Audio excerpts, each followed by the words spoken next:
Podemos iniciar. Muy bien. Bienvenidas y bienvenidos todos esta tarde. Hoy continuamos con el ciclo de conferencias Los orígenes del pensamiento crítico en el Perú, anarquismo, pragmatismo y marxismo. Este evento es organizado por el Grupo de Investigación sobre Teoría Crítica de la Universidad Católica con apoyo de la Facultad de Letras y Ciencias Humanas y el Departamento de Humanidades de la misma universidad. La sesión de hoy está dedicada a la obra de José Carlos Mariátegui y estará a cargo de los profesores Gerardo Lehner y Gianfranco Casuso. Cada expositor tendrá 30 minutos para su presentación y luego pasaremos a la ronda de preguntas y discusión.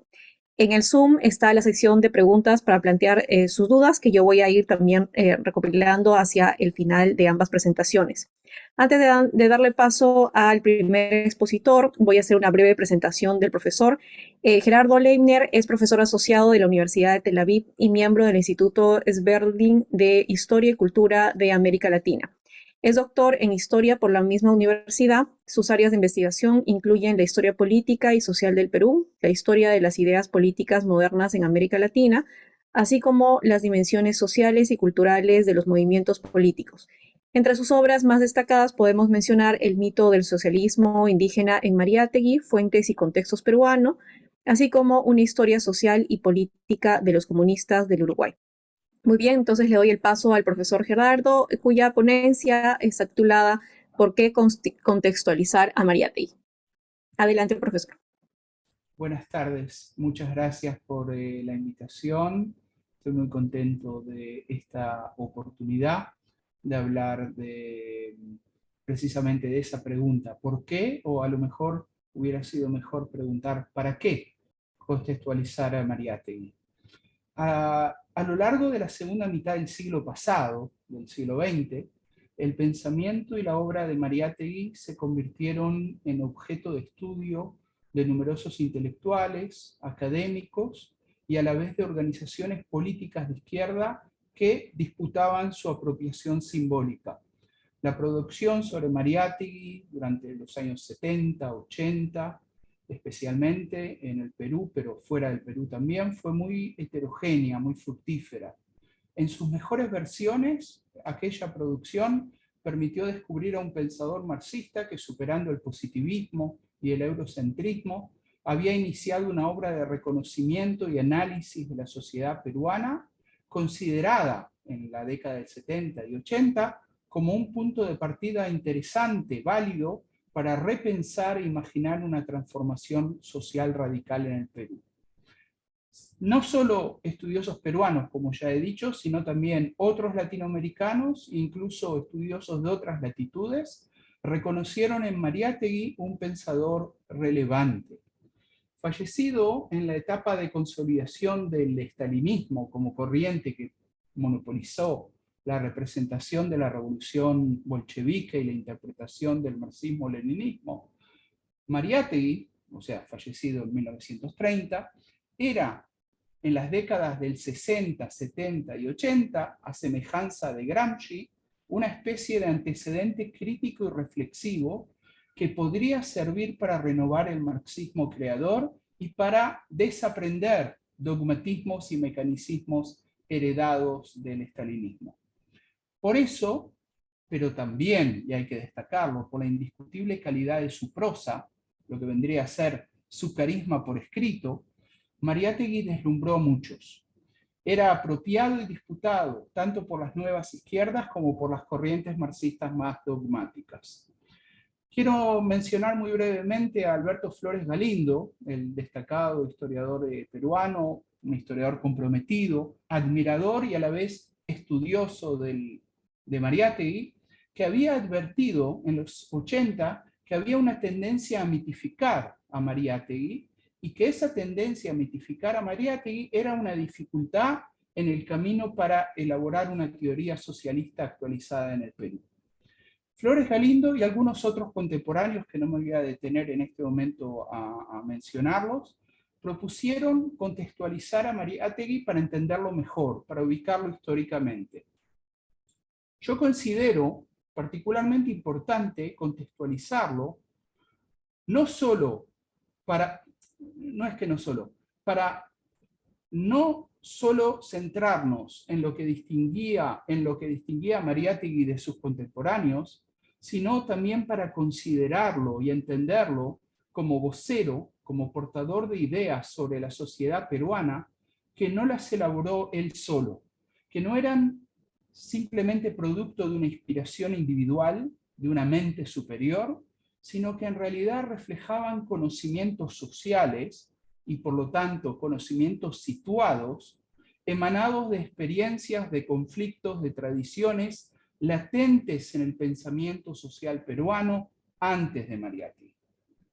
Esta ponencia se propone hoy explorar el potencial existente en la contextualización histórica de Mariátegui, ubicando y entendiendo su pensamiento y obra en un amplio contexto social, cultural y político.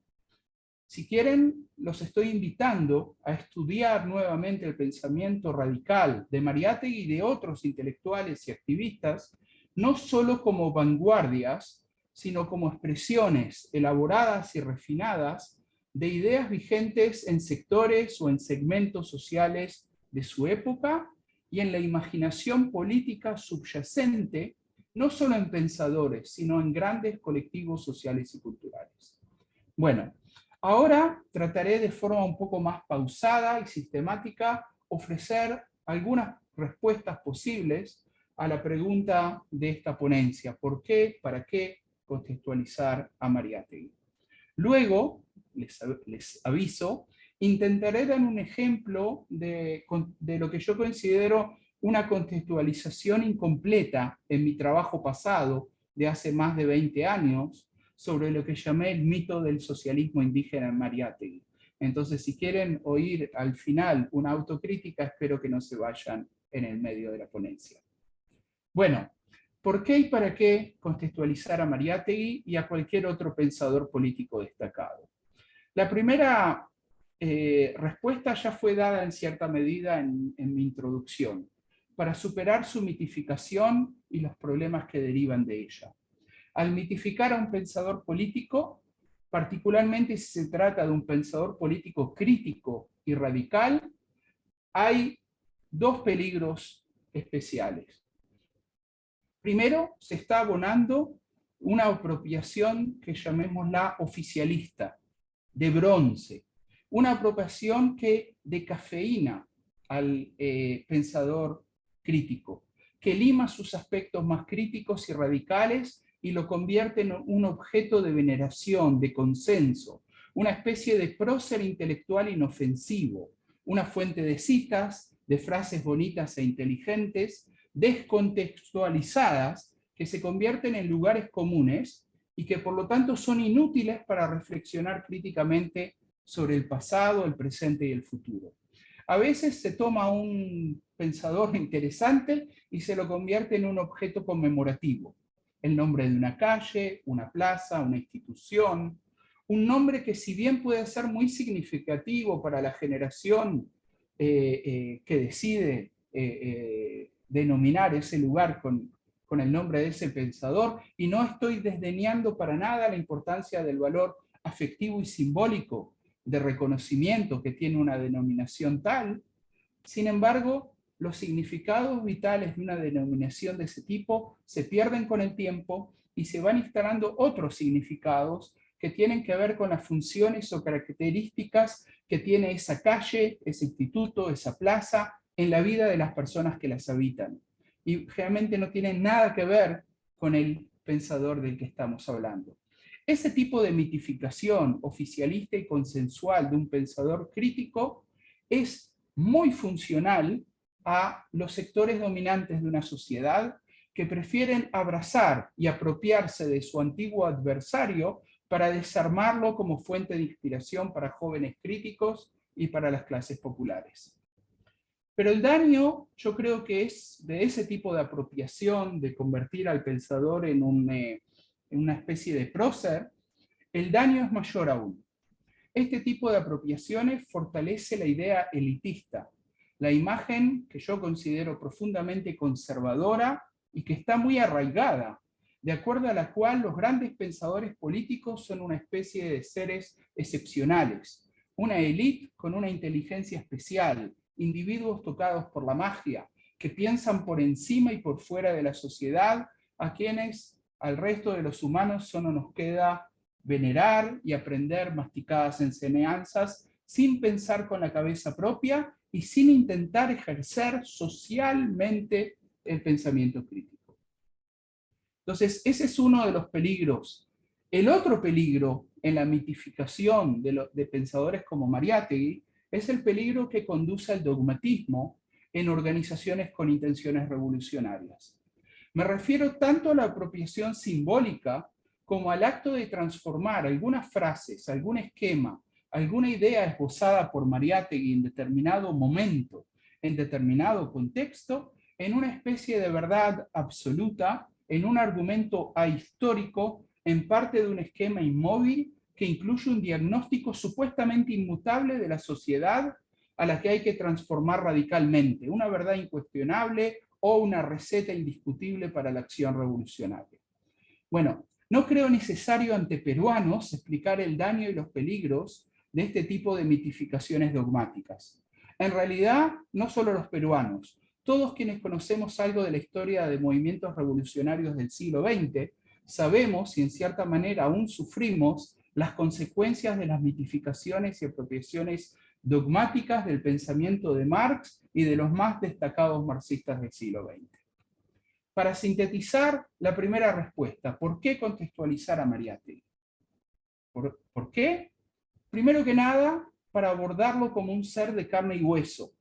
En mi país de origen se diría en chancletas, situado en su tiempo y en varios contextos necesarios. Eso permite entenderlo mejor, descifrar mejor sus ideas, entender sus contribuciones y sus limitaciones y superarlas. O sea, utilizarlo como inspiración para el pensamiento crítico de nuevas generaciones y no como fuente de citas vaciadas de contenido o como receta esquemática y dogmática.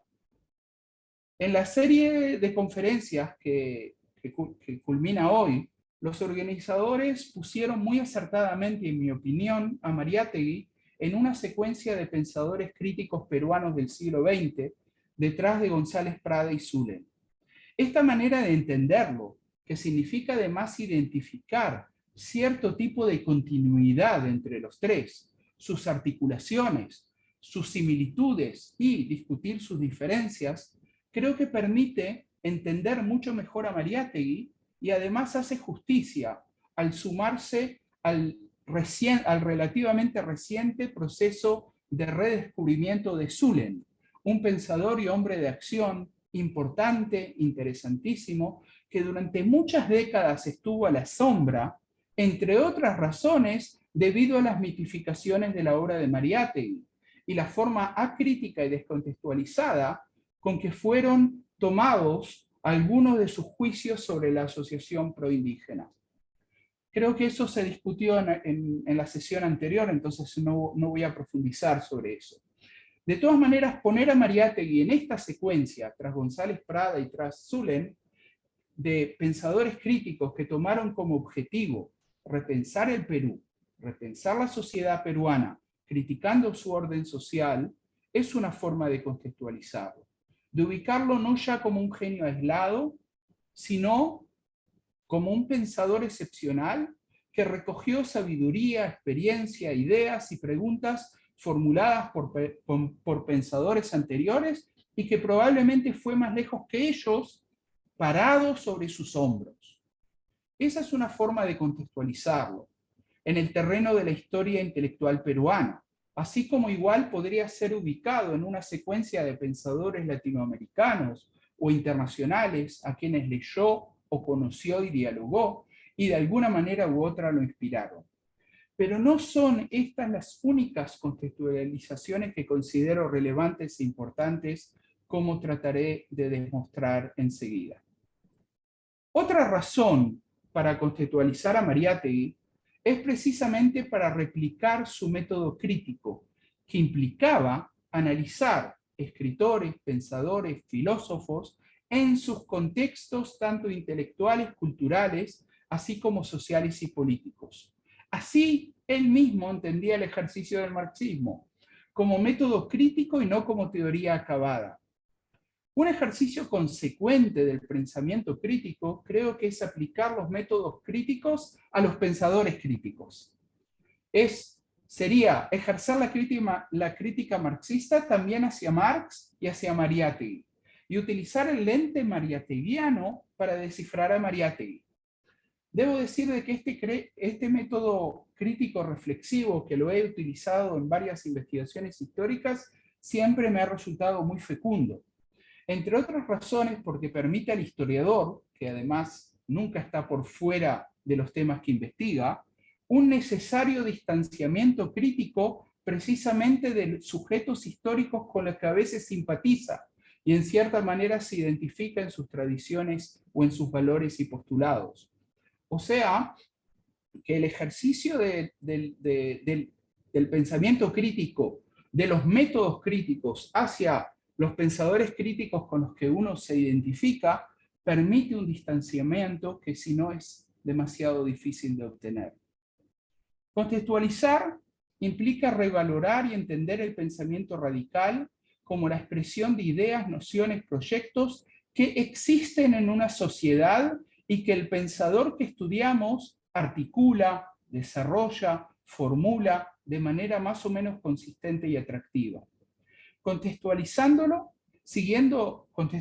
estas ideas, siguiendo su rastro en la sociedad, podemos entender al pensamiento crítico y a la crítica radical como un producto social, como el resultado de luchas, pensamientos, reflexiones parciales de miles y miles de personas en una sociedad.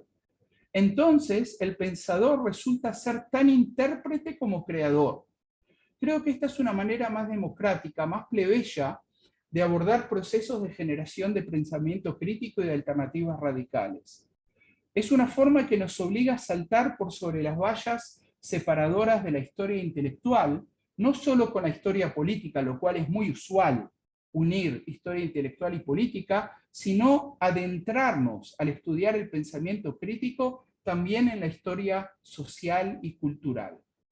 Y acá voy a entrar un poco en la materia que he investigado sobre las fuentes de información e inspiración de Mariátegui en su afán por detectar en la sociedad andina el potencial que permitiera imaginar y elaborar un proyecto que a la vez sea emancipatorio de la mayoría de la población, considerada entonces como población indígena, y que ofreciera un horizonte revolucionario de transformación al socialismo. Entonces, estoy hablando en los años 90, cuando desarrollé mi investigación, me planteé revisar sus fuentes de información, averiguar quiénes fueron sus interlocutores, de quienes trató de entender todo lo posible sobre las comunidades indígenas andinas. Algunos de estos eran militantes y funcionarios del ala izquierda indigenista del régimen de Augusto Leguía. Por ejemplo, Castro Pozo, autor de estudios sobre la comunidad indígena y uno de los impulsores del indigenismo oficial, del reconocimiento de las comunidades indígenas como entes legales con la posibilidad de registrar la propiedad comunal de sus tierras. Otros eran intelectuales cusqueños, como Luis Eduardo Valcárcel o como Gabriel Cosio, que representaban a un sector nuevo y modernizador de la clase dominante en la sierra, que había radicalizado su retórica en circunstancias que yo descubrí que Mariátegui no del todo entendía. No solo en su lucha de esa nueva élite modernizante en Cusco contra el centralismo limeño, eso sí Mariátegui lo entendía, sino también en su afán de distinción frente al sector mestizo, cholo, urbano, que crecía en la ciudad de Cusco y en su entorno.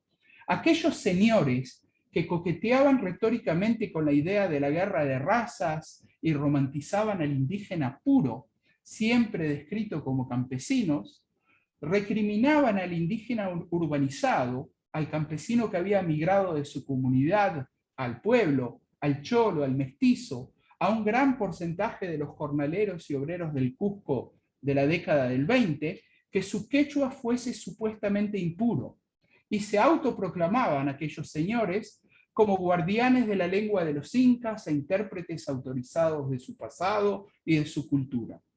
Mariátegui, limitado en su capacidad de viajes por los Andes debido a su enfermedad, Mariátegui, el mismo Mariátegui, que pocos años antes de mejor salud había recorrido Italia de punta a punta y que reconocía el valor del viaje, de las impresiones directas, de la observación y del diálogo no mediado como métodos de conocimiento de la realidad social y política, desconocía el contexto en el cual se producían los textos supuestamente radicales de la élite, de la nueva élite intelectual cusqueña, y no entendía, por ejemplo, por qué otros jóvenes cusqueños interesados por el marxismo recelaban tanto de un personaje supuestamente radical como Balcarce.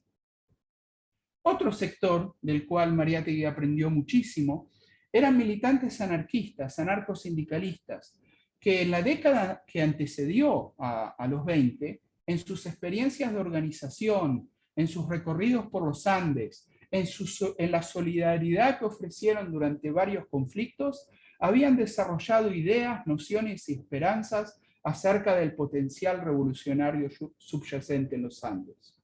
Y otro sector eran los viejos representantes de la Asociación Proindígena, no tan viejos desde el punto de vista de edad, sino que eran gente que ya tenía 15, 20 años militando en distintas provincias y perteneciendo a una red en buena medida gestada por Zulen. Eran un grupo muy variado, con sus propias nociones sobre la sociedad andina.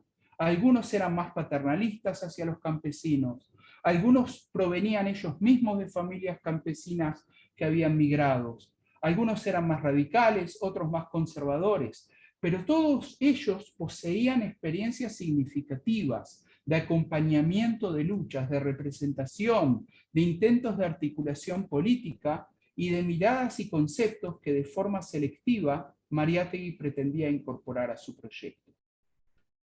Bueno, entonces, en aquel trabajo que yo realicé tratando de entender, de responder a la pregunta, ¿cómo sabía Mariátegui lo que pretendía saber sobre el mundo andino si en realidad casi nunca logró viajar?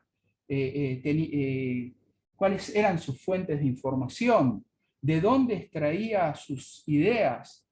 Me faltó analizar suficientemente otro sector, que lo mencioné, que traté de abordarlo, pero que en realidad no supe cómo. Me refiero al contacto directo con mensajeros de comunidades indígenas que llegaban protestando a Lima con quejas sobre su despojo por parte de latifundistas, que realizaban gestiones, muchos de ellos vinculados al Comité Proindígena Tahuantinsuyo. ¿A qué me refiero que yo no sabía cómo interpretar ese contacto directo que sí tuvo Mariátegui con campesinos de comunidades indígenas? Por ejemplo, yo había leído a mediados de los 90 el maravilloso texto de la entrevista biográfica que José Luis Ayala le hizo a Mariano Larico Yujra, titulado Yo fui canillita de Mariátegui. Un texto realmente maravilloso que recomiendo a todas las personas que todavía no lo conocen leerlo. Un texto que, sin embargo, para ser interpretado históricamente, requiere de métodos interpretativos de la historia oral, pero además requiere no solo leer su publicación en español, sino también ir a las fuentes, oír las grabaciones originales y manejar el quechua y el aymara. Y eso yo no era capaz de hacerlo. Y a pesar de que desde entonces ya me especialicé en historia oral, no soy tampoco capaz de interpretarlo ahora con la debida rigurosidad, porque para interpretar eso, para tratar de entender a ese joven, Mariano Larico Yujra tenía 14, 15 años, cuando conoció personalmente a Mariátegui, siendo parte de una delegación de indígenas de Huancané, en el departamento de Puno, para entender qué era lo que ese grupo de mensajeros le transmitía a Mariátegui, qué Mariátegui podía entender o no entender en ese mensaje, hay que realmente conocer los idiomas de estas personas y descifrar profundamente el significado de lo que aún nos llega de sus mensajes de aquella época. El potencial, yo creo de que el potencial en descifrar estos encuentros, de entrar más profundamente en las percepciones quechuas y aymaras de la época, de los años 20 del siglo XX, en volver a descifrar las ideas subyacentes en los numerosos levantamientos y movimientos campesinos de aquella época, en reconstruir las cosmovisiones, que además, a diferencia de lo que hicieron otros historiadores, no creo de que puedan trazarse linealmente y pensar de que las cosmovisiones de movimientos campesinos en el siglo XVIII o a fines del siglo XIX son las mismas necesariamente que las cosmovisiones de los campesinos en la década del 20 del siglo XX, y obviamente no son las mismas de movimientos campesinos posteriores. Ahí hay un potencial tremendo que creo de que aún no está realizado para entender más profundamente las ideas, cómo se nutrieron las ideas de Mariátegui y cómo se fue conformando lo que yo consideré como mito de Mariátegui sobre el potencial revolucionario y socialista de los campesinos andinos. Ahora, contextualizar a Mariátegui puede servir también para entender mejor las limitaciones, los errores, los prejuicios, los malentendidos que aparecen en los textos de Mariátegui. A ver, voy a abordar alguno. Por ejemplo, yo no creo de que basta decir sobre algunas expresiones de Mariátegui que expresan prejuicios racializados acerca de negros, chinos, zambos y mulatos, que son propios de su época. Eso es cierto, son propios de la década del 20 del siglo XX, pero eso no es enteramente cierto. Esos prejuicios son propios también de épocas anteriores y posteriores, pero no son propios de todos los autores ni de todos los sectores de la población. Entonces, si contextualizamos a Mariátegui, habría que preguntarse, ¿de dónde provenían y qué significaban aquellos prejuicios que Mariátegui les da lugar en sus escritos? ¿Por qué una persona supuestamente crítica, democrática, socialista, que pretendía ser desprejuiciada, que era tan sencilla,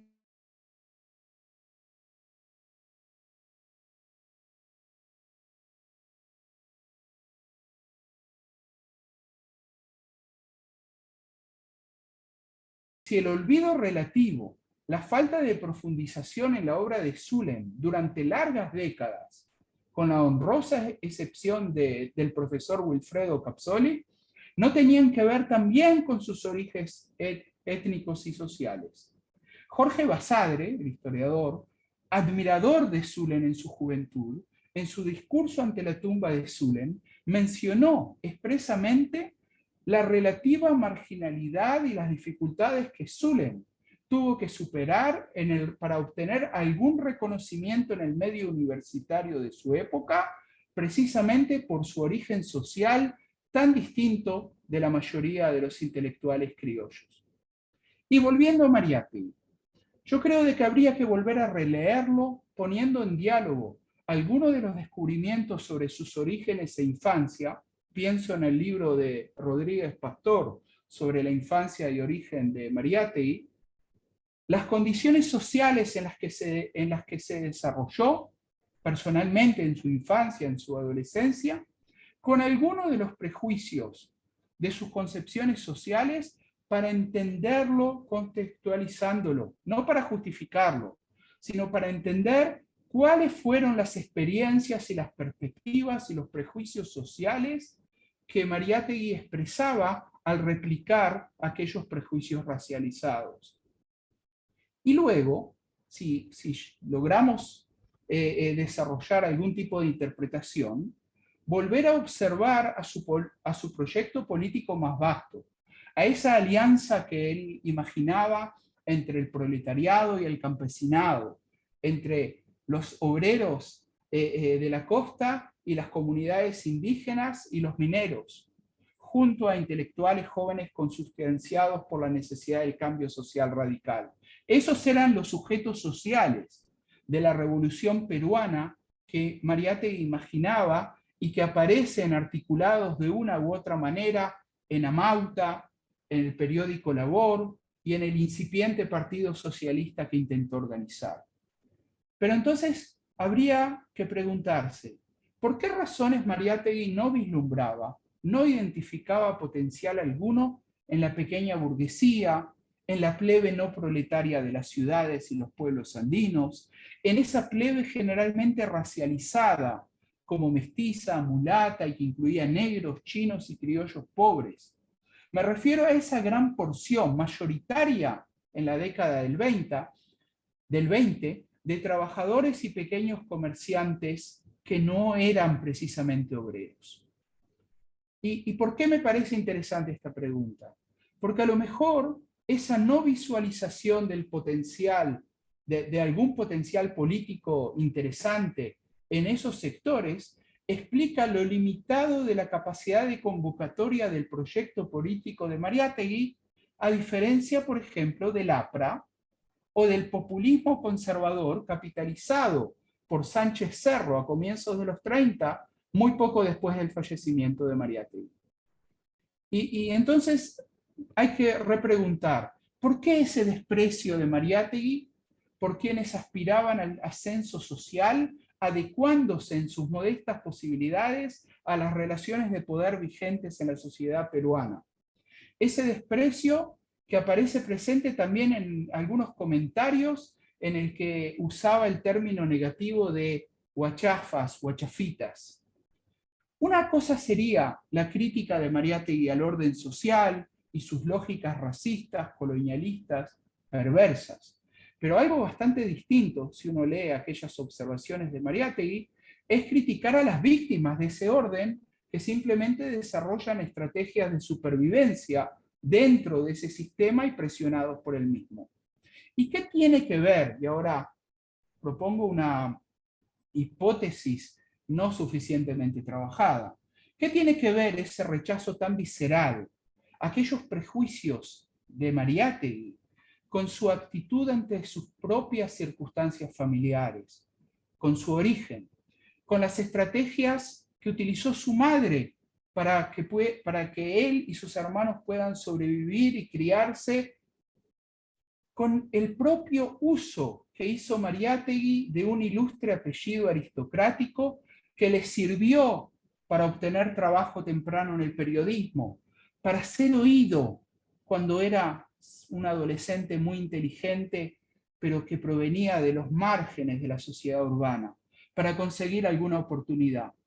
Y me atrevo a preguntar, ¿cuántas expresiones y prejuicios del Mariátegui maduro, marxista, regresado de Europa, no son tal vez también una especie de ajustes de cuenta consigo mismo, con el joven Mariátegui, que buscaba, que pretendía obtener un ascenso social adecuándose a las normas tan racistas y tan limitadoras de la sociedad en la que vivía? Nuevamente, estas reflexiones no son conclusiones de una investigación que no he continuado más allá de lo que ya he publicado hace más de 20 años. Son solo preguntas y posibles hipótesis que manejo, que están abiertas a ser rechazadas, reformuladas, matizadas, problematizadas. Las respuestas y la formulación de nuevas preguntas requieren precisamente de una contextualización mucho más fina y multifacética. Requieren revisar ideas, juicios expresados por Mariátegui y otros contemporáneos, algunos de ellos prejuicios usuales de su época, y analizarlos en sus contextos sociales y culturales específicos, precisamente para entender mejor, para descifrar mejor las claves, las limitaciones, las posibilidades dentro de las cuales se manejaba el pensamiento, y para entender mejor cómo los pensadores estaban anclados dentro de una vida social y cultural, y no eran simplemente, porque nunca existen libres pensadores. Finalmente, creo de que volver a desarrollar, a profundizar en los malentendidos, en las deformaciones, en lo situado del pensamiento de Mariátegui, no significa necesariamente que Mariátegui, en su mirada política amplia, en su proyecto de transformación social, estaba errado en tal suposición o en otra, sino sirve para entender cómo las ideas que él desarrolló tan brillantemente, las ideas de distintos orígenes que articuló tan exitosamente, estaban en mayor o menor medida arraigadas en determinados segmentos y sectores de la sociedad, y de esa manera ver cómo las había articulado en un proyecto político muy atractivo, que su enfermedad, su muerte temprana y la estalinización del movimiento comunista latinoamericano a partir de 1930 le impidieron terminar de formular. Espero haber estado dentro del tiempo requerido. Muchas gracias.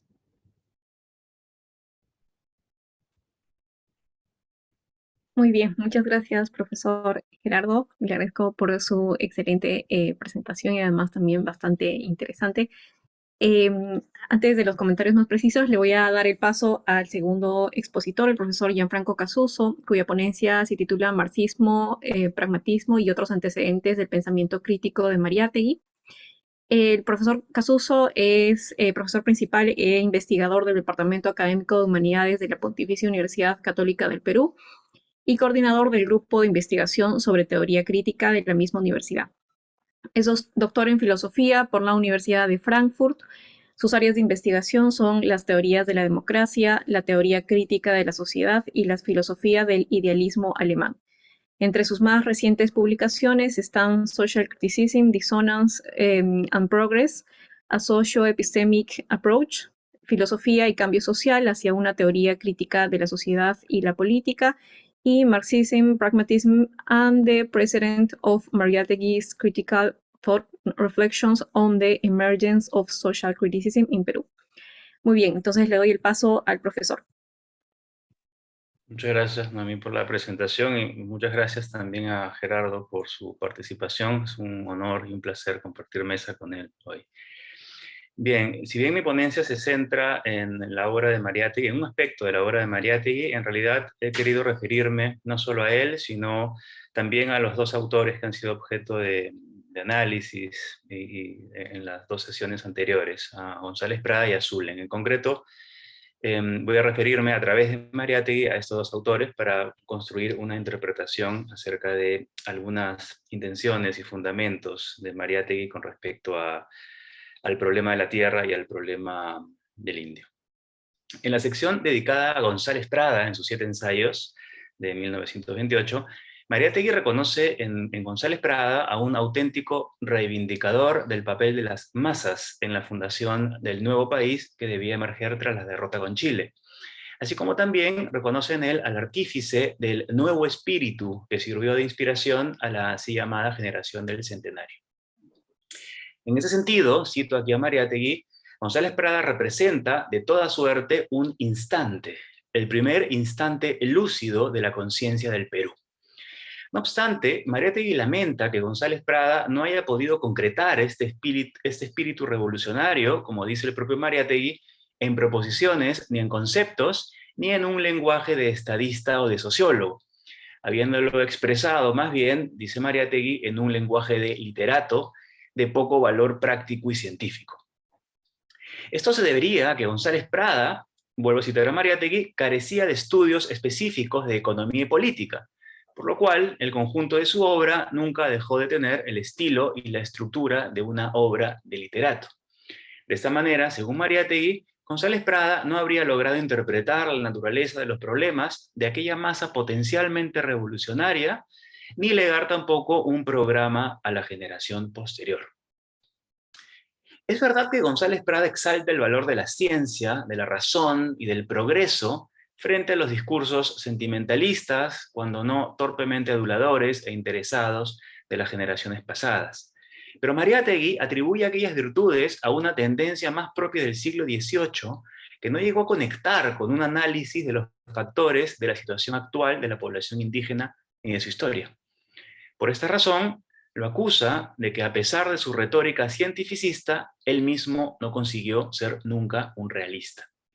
De su tiempo, continúa Mariátegui, fue el materialismo histórico, dice con respecto a González Prada. Sin embargo, su pensamiento dejó a otros la empresa de crear el socialismo peruano. Esta caracterización revela pues que Mariátegui reconoce en González Prada el mérito de haber descubierto el sujeto revolucionario del Perú, aquel procedente de los sectores históricamente excluidos, marginados o explotados, pero lamenta que no haya abordado su estudio con las herramientas de una concepción materialista de la historia, esto es, mediante el análisis del modo en que se fue configurando su papel en los procesos económicos de producción y en el tipo de organización social que les es inherente. Ahora bien, ambos autores coinciden en la crítica a los diagnósticos sociales llevados a cabo por la democracia liberal de su tiempo, ya que lejos de tratarse de un problema puramente étnico, moral, educativo o de cualquier otra índole que demande soluciones administrativas, jurídicas o asistencialistas, el así llamado problema indígena sería básicamente un problema económico.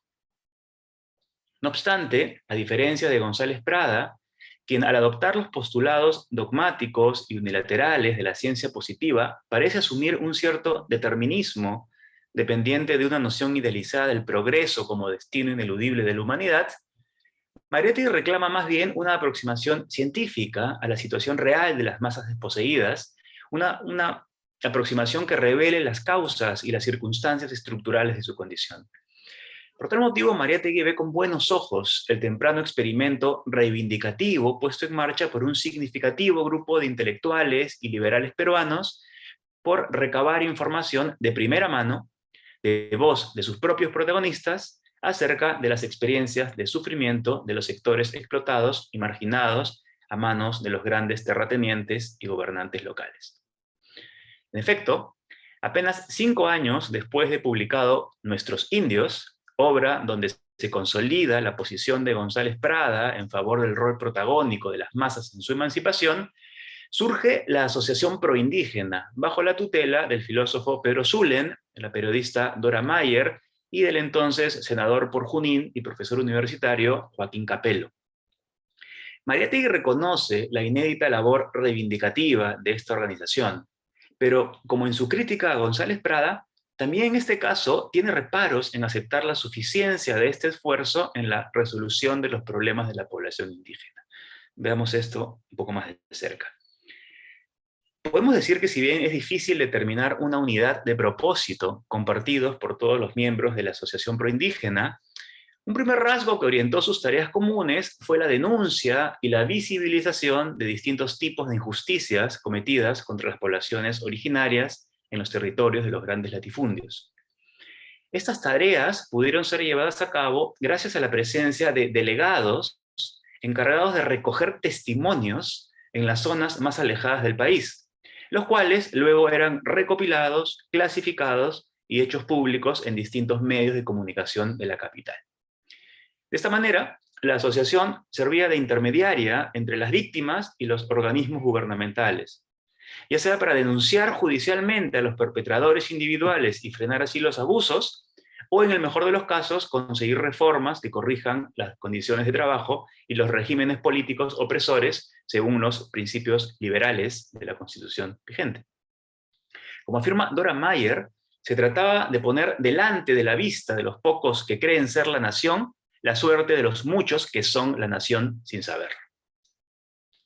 A partir de este y otros testimonios, Mariátegui reconoce que los objetivos de la asociación se vincularían más con la denuncia y con la construcción de una conciencia social que con un sólido estudio científico de las causas y posibles soluciones al problema.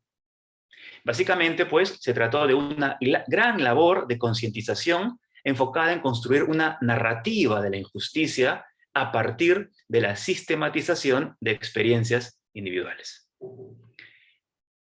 En líneas generales, y a pesar de sus diferentes visiones, los miembros de la asociación tomaron como criterio para la identificación de injusticias a los principios humanitarios propios de un programa político liberal, con el cual en su mayoría comulgaban. Esto apunta a una forma de inclusión entendida como el disfrute de derechos que, si bien formalmente estaban garantizados desde la fundación de la República, en la práctica no se aplicaban de manera equitativa. Tal como ha reconstruido Wilfredo Capsoli, a grandes rasgos, estas reivindicaciones abarcaban el cumplimiento de una serie de derechos ciudadanos, como la educación, el derecho al trabajo digno y a la propiedad de la tierra. Si bien en líneas generales los miembros de la asociación coincidían en los criterios para identificar las injusticias, no había la misma unanimidad acerca de las características que debía tener la nueva sociedad. Esto es particularmente claro con respecto al problema de la propiedad sobre la tierra. Lo que tenemos en los miembros de la asociación es más bien una diversidad de posiciones, las cuales pueden constatarse en las múltiples voces presentes en el Deber Proindígena, el órgano oficial de difusión de sus ideas. Uno de los puntos centrales de discrepancia fue el relativo al tipo de régimen agrario que debía reemplazar al viejo latifundio como manera de solucionar el problema del indio. Mientras que un sector importante defendía la parcelación de la gran propiedad para dar lugar a la pequeña propiedad privada en manos de los trabajadores, un grupo minoritario abogaba por la defensa de la comunidad como núcleo de la actividad agrícola.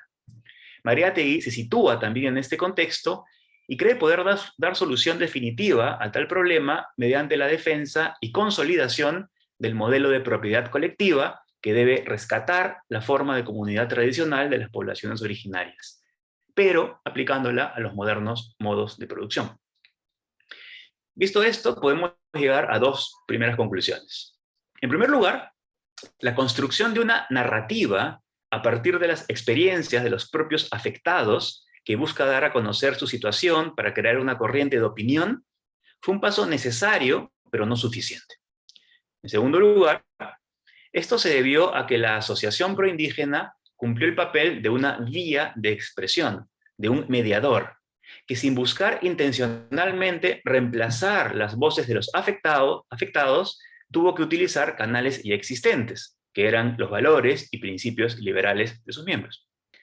La finalidad del Deber Proindígena era construir una unidad doctrinal que complemente el acopio de denuncias y testimonios, pero tal proyecto no se logró consolidar, pues faltaba algo más que el testimonio mediado por una interpretación liberal. En ese sentido, solo se completó la mitad de la tarea, me parece.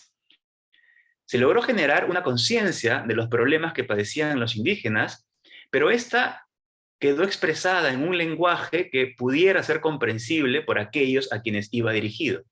En otras palabras, no se generó un espacio para nuevos lenguajes y vivencias que dieran paso a una visión realmente alternativa. El intento de comprensión de la realidad quedó por tal motivo trunco.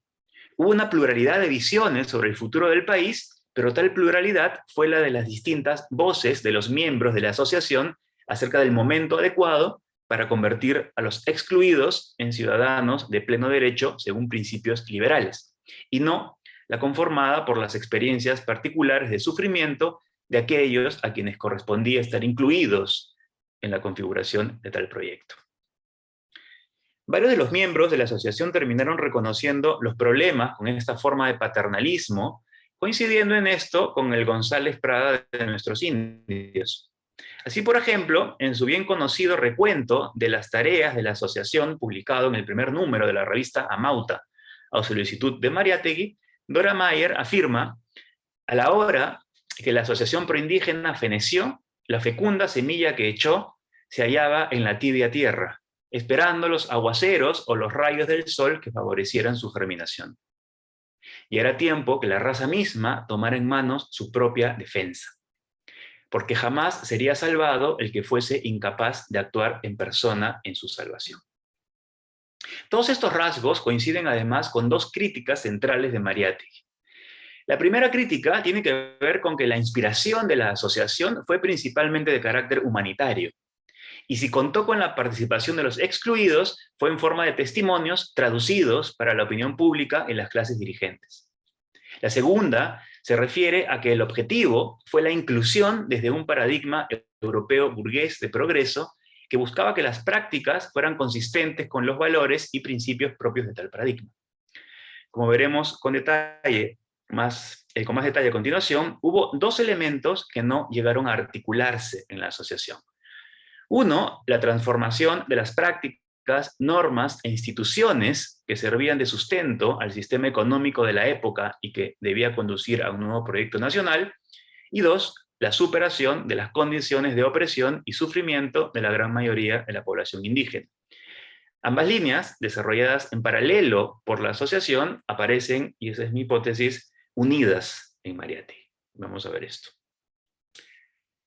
Un rasgo importante a resaltar en la obra de Mariátegui es el lugar que ocupa el análisis de los procesos económicos en su interpretación de la realidad peruana. El hecho económico fundamental se resume para el autor en el problema del indio y el problema de la tierra. Su posición al respecto es categórica, cito: nuestro primer esfuerzo tiende a establecer su carácter de problema fundamentalmente económico. Insurgimos, primeramente, contra la tendencia instintiva y defensiva del criollo o misti a reducirlo, el problema, a un problema exclusivamente administrativo, pedagógico, étnico o moral, para escapar a toda costa del plano de la economía. Fin de la cita. Las constantes referencias a González Prada y a la Asociación Proindígena en los 7 ensayos nos permiten ver que el vacío que Mariátegui detecta en ambos, él lo cree poder llenar en primera instancia, como ya ha mencionado también Gerardo Leibner, con los resultados de los estudios de autores como Luis Valcárcel, Hildebrando Castro Pozo, Manuel Villarán, Francisco Ponce de León, y otros que se sirvieron de las herramientas de la estadística, la historiografía comparada, la sociología y la antropología para diagnosticar y proponer soluciones al que sería el principal problema del país, a saber, el retraso económico debido a una productividad librada al azar, donde la escasa o nula industrialización se reemplaza con mano de obra barata y cuasi esclava. Estos estudios, en muchos casos elaborados con fines administrativos, lo conducen a una sólida convicción. No son los grandes latifundios tecnológicamente atrasados y basados en la explotación del trabajador los que deben ser el modelo para el despegue económico del país, sino la pequeña organización milenaria que parece conocer mejor los métodos sostenibles del trabajo agrícola. Mariátegui se refiere, por supuesto, a la comunidad incaica, ya mencionada por Rosa Luxemburg, de hecho. Aquel sistema basado en relaciones cercanas de cooperación, solidaridad y división del trabajo y de las responsabilidades. Veamos esto más de cerca. El latifundio no solo representó para Mariátegui una fuente de opresión para las masas expropiadas y convertidas en siervas en sus propios territorios, sino que era un sistema atrasado que únicamente conseguía ser internacionalmente competitivo precisamente gracias al sistema de servidumbre y explotación en que se basaba. Todavía a inicios del siglo XX, Perú era un país mayoritariamente agrario, pero no tecnificado, sino sostenido por la gran propiedad de la tierra y diversos sistemas de dependencia laboral. Mariátegui afirma en 1925, en un texto denominado El hecho económico en la historia peruana, que, cito, la nueva generación se da cuenta de que el problema fundamental del Perú, que es el del indio y de la tierra, es ante todo un problema de la economía peruana. La actual economía, la sociedad actual peruana, la actual economía y la sociedad peruana actual tienen el pecado original de la conquista, el pecado de haber nacido y haberse formado sin el indio y contra el indio. Fin de la cita. Por tales razones, consideraba que un análisis serio de la realidad nacional debía abordar todos los aspectos que definieran las condiciones de atraso del país, tanto en lo relativo al sistema económico de producción como a la naturaleza de los principios liberales en los que nominalmente se basaba aquel desde la fundación de la República. Con respecto a esto, Mariátegui hace dos importantes acotaciones. La primera consiste en que, a pesar de diagnosticar el problema central del país como económico, no debe considerársele solo como un asunto técnico agrícola, del dominio de los agrónomos. Es decir, no se trata únicamente de establecer métodos más efectivos orientados al aumento de la productividad. No es, pues, lo que podríamos llamar hoy en día un problema de primer orden. Si bien el problema es económico, esto incluye otros factores además de los técnicos, pues involucra las relaciones humanas que lo sostienen, un modo de concebir al individuo, así como principios morales irrealizados y derechos desigualmente distribuidos. Todos estos factores constituyen rasgos inherentes y no meramente accesorios a la economía. Pareciera pues que Mariátegui se refiere a la economía en un sentido más complejo, como una forma de vida, que abarca también las dimensiones política, cultural, social y racial. En los lugares donde la economía agraria basada en el latifundio tuvo predominio, esta forma de vida estaría encarnada en instituciones y prácticas que contradicen los principios liberales propios de la noción republicana que deberían favorecer. Hasta acá podría parecer que bastaría con transformar tales condiciones materiales de la economía para adecuarlas a los principios liberales. Pero Mariátegui va incluso más allá, pues ya desde su crítica a la asociación proindígena se había mostrado renuente a adoptar la solución liberal basada en garantizar la propiedad individual de la tierra a los trabajadores mediante una división de los latifundios. Y esto nos conduce a la segunda acotación. La solución liberal consistía en efecto en volver propietarios a los hasta ahora marginados, como modo de liberarlos de la opresión y garantizarles la autonomía. Pero esto, además de solo reproducir el sistema individualista y obligarlos a competir en condiciones desventajosas con las más capacitadas empresas extranjeras interesadas en adquirir los mismos terrenos, contradiría además los principios comunitarios que regulaban su propia forma de organización social.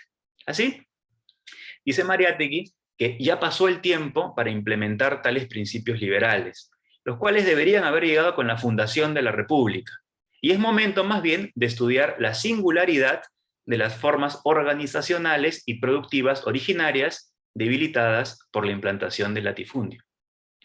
Resumiendo ambas acotaciones, podemos decir que considerar a la economía como una forma de vida regulada por valores que derivan su validez de la comunidad en la que se halla anclada, permite entender que el sistema de producción se sostiene sobre un conjunto de prácticas, normas e instituciones. En ese sentido, las instituciones económicas en su configuración actual generarían dos problemas. Por un lado, contradirían los principios sobre los que se fundó la República, y por otro, estarían destruyendo la estructura comunitaria que podría servir mejor tanto a la realización de tales principios como a fomentar un mayor desarrollo económico. Frente a esto, la posición de Mariátegui es clara. Se trata de un problema económico multidimensional que abarca dos aspectos íntimamente entrelazados. El problema técnico de la deficiente organización de la producción agrícola y el problema moral de la población indígena sujeta a dicho régimen.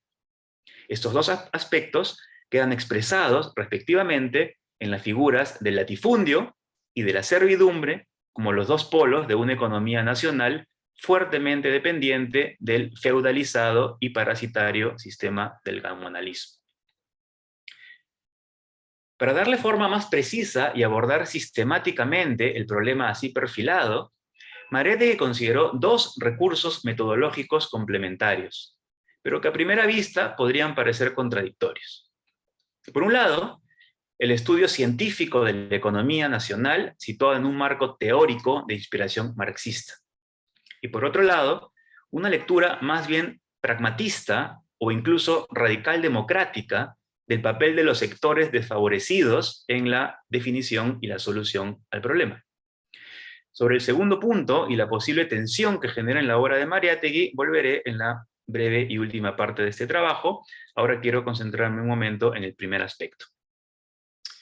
Y en trabajos previos a la publicación de los 7 ensayos, Mariátegui no oculta su entusiasmo por lo que en alguna ocasión denominó, por ejemplo, en el escrito que lleva justamente ese nombre, un programa de estudios sociales y económicos para aproximarse al problema nacional. Es un texto del 25.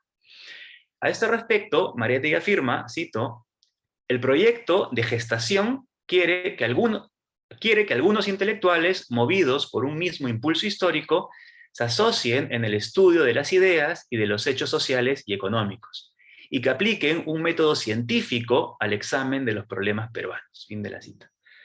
Los resultados de estudios de este tipo, que él mismo usa como base de su tesis, lo llevan a defender la organización comunitaria como fundamento para la constitución de cooperativas. La solución al problema de la tierra y al del indígena que le es inherente la ve Mariátegui en la adjudicación de la propiedad de los latifundios a las comunidades, ya que mediante esto se cumplirían tanto las exigencias de aumento de productividad como de respeto a una forma orgánica y tradicional de organización social que favorecería la autorrealización de aquellas mayorías excluidas.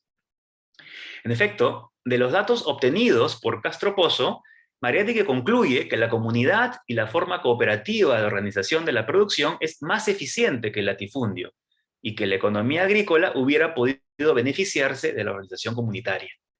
Pero además es esta reivindicación de una forma de vida todavía presente en las costumbres y prácticas de los pueblos originarios lo que lo lleva a revelar el fundamento normativo ausente de la consideración puramente instrumental del latifundio.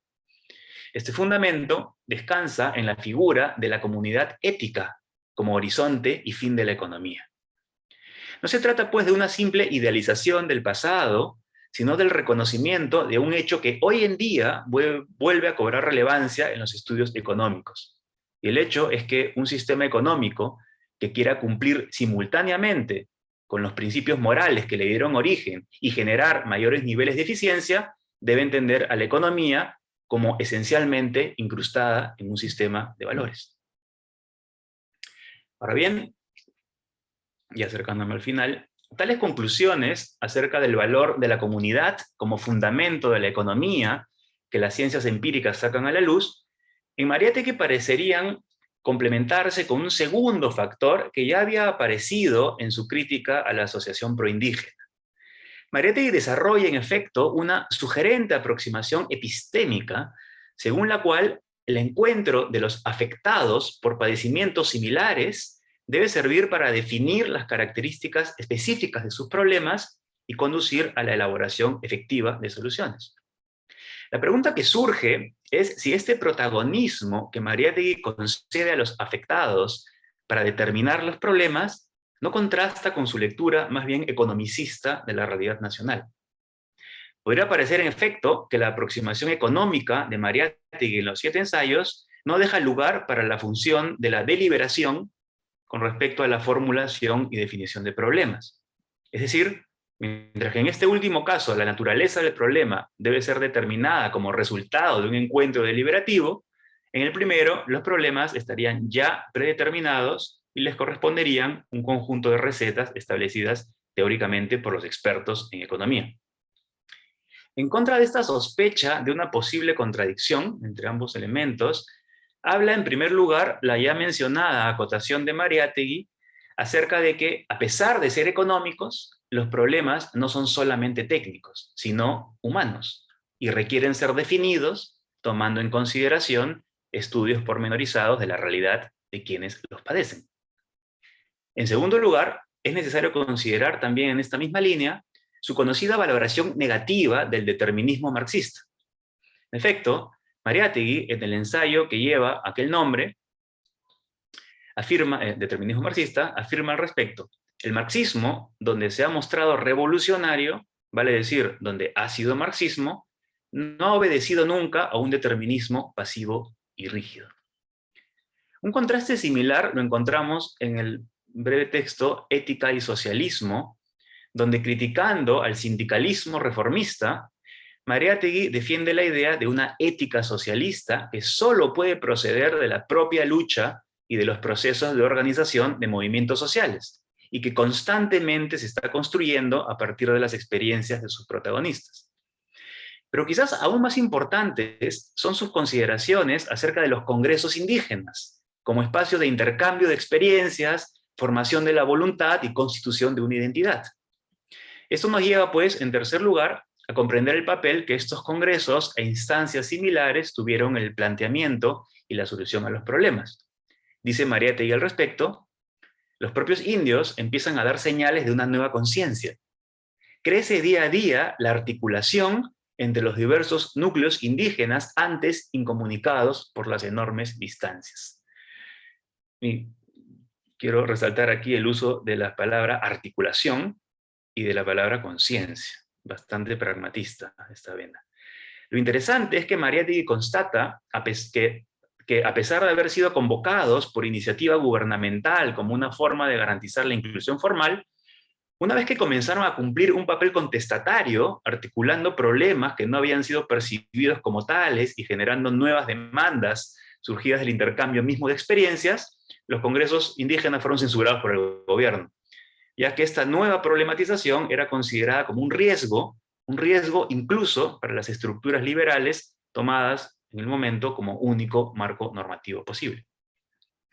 Puede decirse en ese sentido que los congresos indígenas y otras formas semejantes de organización son vistos por Mariátegui como espacios autónomos de encuentro y formación que da agencia a los que padecen, favoreciendo formas de comunicación libres de interferencia que a su vez dan sentido a sus propias experiencias.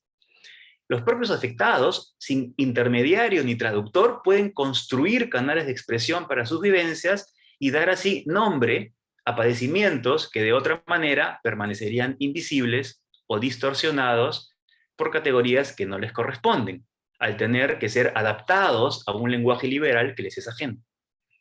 Por tal motivo, como hemos visto, la ayuda brindada por la Asociación Proindígena fue necesaria pero insuficiente. A pesar de sus méritos, Mariátegui considera que esta no daba real agencia a los afectados, ya que la participación de estos en el proceso de problematización se reducía a ser una fuente de testimonios que luego eran traducidos a un lenguaje jurídica y socialmente comprensible. Mariátegui ensaya un nuevo fin para la expresión de las vivencias negativas. Estas ya no están dirigidas a la sensibilización de las clases influyentes, sino más bien a generar auténticos espacios de deliberación entre pares, con el propósito de construir colectivamente una identidad y definir auténticamente el carácter de sus problemas. Puede decirse que el testimonio representa el lado negativo de la crítica, mientras que esta forma de producción de conocimiento representa el lado positivo o constructivo. Por tales razones, no es del todo equivocado atribuir a Mariátegui, me parece, algunas tesis del pragmatismo, según las cuales, en la definición de una situación como problemática, deben participar los afectados por tal situación, ya que solo a partir de sus experiencias puede establecerse con claridad el tipo de problema de que se trata y ensayar vías de solución adecuadas. Es posible además que Mariátegui haya estado influenciado en este punto por Zulem, a quien conoció bien y quien dedicó buena parte de su vida intelectual a estudiar esta corriente de pensamiento y otras afines, como se sabe, en sus 2 periodos en la Universidad de Harvard. En resumen, son varios los factores que deben tomarse en cuenta para entender la complementariedad entre la aproximación económica de Mariátegui a la realidad nacional y su defensa de una suerte de democracia radical. Por una parte, debe comprenderse su definición cuasi pragmatista de problema y su aproximación a la economía como una forma de vida anclada en una comunidad ética. Además, debe tomarse en cuenta su defensa del marxismo como un enfoque complejo que abarca múltiples metodologías de investigación más que como un conjunto de dogmas. Vinculado a estos 2 elementos, no puede obviarse la importancia que Mariátegui concede a la creación de espacios de intercambio de experiencias orientados a complementar la labor de la ciencia con la voz de los afectados. De esta manera, la información recogida tanto por los estudios científicos como a partir del encuentro de las experiencias y perspectivas situadas, podrían elaborar un relato más fiel a la situación real, uno que no esté simplificado por la retórica literaria de González Prada, ni filtrado por la mediación de un lenguaje liberal y filantrópico, como fue el caso de la Asociación Proindígena. Hay indicios esparcidos por toda su obra para sostener esta tesis de la complementariedad, pero un análisis más profundo de los escritos de Mariátegui demandaría mucho más espacio del que dispongo en esta pequeña presentación. Definitivamente, no obstante, es una tarea pendiente que creo que debe llevarse a cabo con el fin de mostrar uno de los muchos aspectos en que el pensamiento de Mariátegui y sus fuentes siguen estando vigentes. Gracias. Muy bien, muchísimas gracias, Gianfranco, por la exposición bastante clara también.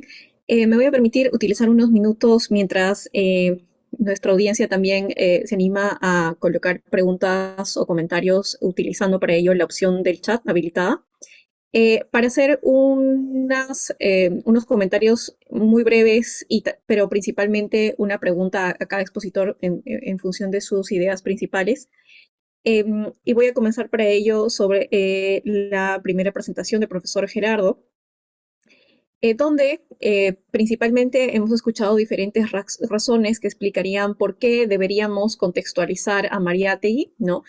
Entre ellas, el profesor citó la necesaria desmitificación de su posición, ¿no? Particularmente cuando el pensamiento, ¿no? de Mariátegui es crítico y radical, y por lo tanto no es para nada conveniente caer en los riesgos del dogmatismo, ¿no?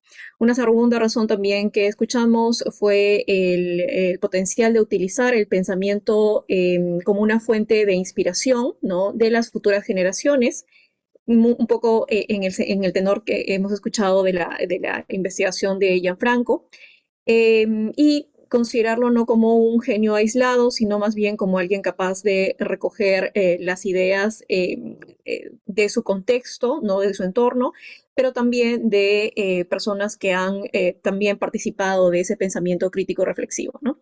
Y finalmente, algo muy importante que fue lo que permitió dar esta crítica final, esta reflexión final fue para replicar, no fue el hecho o el objetivo de replicar el método crítico. Y alrededor de esto hemos tenido un momento de reconstrucción, ¿no? De diferentes acercamientos que Mariátegui tuvo, no solamente en un avance, sino también como un contexto de obstáculos a los cuales se enfrentaba también. Y alrededor de esto me surge una pregunta, ¿no? Relacionada con algo que se mencionó al inicio sobre eh, ver, ¿no? En Mariátegui no tanto en esta actividad de contextualizarlo solamente, ¿no? Como señaló el profesor, para distinguirlo frente a sus contemporáneos, sino también para ver sus ideas no una fuente única de producción, sino también dentro de un conjunto de tradiciones, no solamente de autores o personas con las que tuvo contacto, sino también de movimientos, ¿no? Que podían haber servido bastante como fuente de inspiración para sus reflexiones y ideas. Entonces, sobre este último punto me gustaría preguntarle al profesor, no en forma de un cuestionamiento, sino más bien de un pedido, ¿no? Para que pueda ahondar un poco más cómo se considera desde la perspectiva que ha abarcado en la investigación y también en la ponencia, esta posibilidad de saber, ¿no?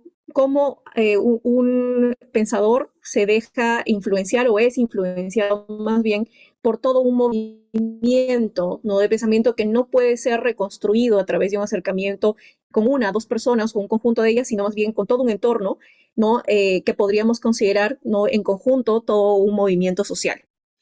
En el caso de la segunda presentación a cargo de Gianfranco Casuso, hemos escuchado un extracto, ¿no? O un aspecto entre los muchos, como señaló también el profesor, del pensamiento de Mariátegui que pueden aplicarse a una lectura de la sociedad peruana, ¿no? En particular aquella vinculada con reflexiones sobre la economía y también con la propia concepción de una democracia radical, ¿no? Y frente a ello vimos dos contrastes donde en un primer momento se utilizaba una traducción, como el profesor también lo denominó, pero también un segundo momento donde surgió este espacio más de colaboración auténtica entre los diferentes participantes y afectados que tenía este potencial mucho más reedificante, ¿no? Para las personas que participaban. Sin embargo, me gustaría preguntar desde el punto de vista de esta lectura, ¿no? ¿Cómo podría ir a través de estos movimientos, estas organizaciones que empiezan a formarse o tomar cierta identidad, y un pensamiento sobre el nosotros más en clave de país, ¿no? No solamente por grupos que en particular compartían cierto tipo de experiencias, ¿no? Como en el caso del indígena o del campesino, sino también relacionándolo con toda una serie de estratos sociales culturales, ¿no? Que venían también a participar de las decisiones y de esa formación de identidad mucho más amplia, ¿no? Entonces, por ejemplo, algo que me pareció interesante también relacionándolo con ambas ponencias tiene que ver con este obstáculo del lenguaje, ¿no? De repente una falta de conocimiento del quechua, del aymara, para poder comprender realmente la experiencia que estaba siendo compartida. Y hay esta distinción también como una palabra del lenguaje quechua entre un uso del nosotros, que es inclusivo, incluyente, y otro que es que excluye, ¿no? Que es una particularidad del propio quechua y que ayuda un poco a reflexionar en función a esta idea de cómo se va a formar una identidad particular de personas que comparten toda una experiencia de repente incluso de abusos o de vivencias alrededor de, por ejemplo, la economía o la propiedad, y más bien pensar más en la forma del país, ¿no? Por ejemplo, este intento de traducir en un lenguaje comprensible, de repente utilizando para ello canales más liberales, ¿no? De alguna manera también era un intento por dejar de excluir, ¿no? Y que esas identidades se vayan formando de forma excluyente, con la finalidad de repensar un poco más en un país como el que tenemos ahora, sumamente diverso, y por lo tanto mucho más complejo del que quizás se encontraba en el contexto de Mariátegui, ¿no? Uh-huh. Le doy paso primero al profesor Gerardo y luego a Gianfranco. Bueno, muchas gracias. A ver si entendí bien el desafío y está bien cuestionar. De eso se trata en el pensamiento crítico. ¿Cómo se rastrea una supuesta influencia de ideas creadas en distintos entornos sociales y en movimientos sociales en la obra de un pensador político que se expresa individualmente, por escrito? Para hacerlo más, para acentuar más la pregunta y la problemática, ¿cómo se rastrea lo que está puesto por escrito en forma muy ordenada por un pensador? Ideas que generalmente son expresadas oralmente y que generalmente, al pertenecer a sectores populares no letrados, es muy difícil encontrarlas en fuentes escritas, en fuentes directas. Podemos decir de que casi por definición para la sierra, no para la costa de los años 20, no existen sujetos sociales populares letrados o son muy contados. Entonces, ¿cómo rastrear su presencia en los textos del pensador que nos interesa, en este caso Mariátegui? Efectivamente, el punto de vista metodológico es un gran desafío. La historia intelectual no nos da métodos para hacerlo. Es necesario entrar en la historia cultural, es necesario entrar en la historia social, es necesario ubicar socialmente a los sujetos, es necesario rastrear sus contactos, como sí podemos hacer los historiadores, es necesario un acercamiento muy próximo a las condiciones de vida, a los trayectos vitales de las personas, en tratar de entender quién se encontró con quién, cuándo y en qué circunstancias, pero además yo creo que ahí sí la historia oral y la antropología nos pueden ayudar mucho.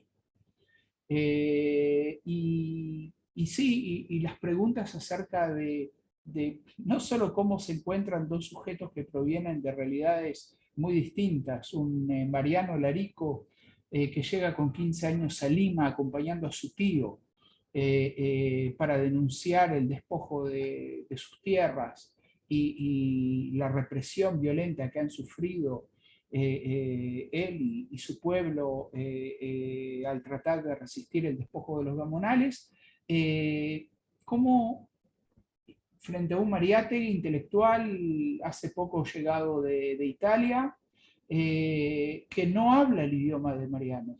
Mariano aprende a hablar español precisamente en esos contactos. Y cómo se entiende. Esos encuentros están llenos de malentendidos. Pero pienso que se puede hacer una arqueología, tanto en los textos de Mariátegui, una especie de arqueología textual en los textos de Mariátegui. Se puede intentar entender cuando él dice comunidad, ¿a qué se refiere?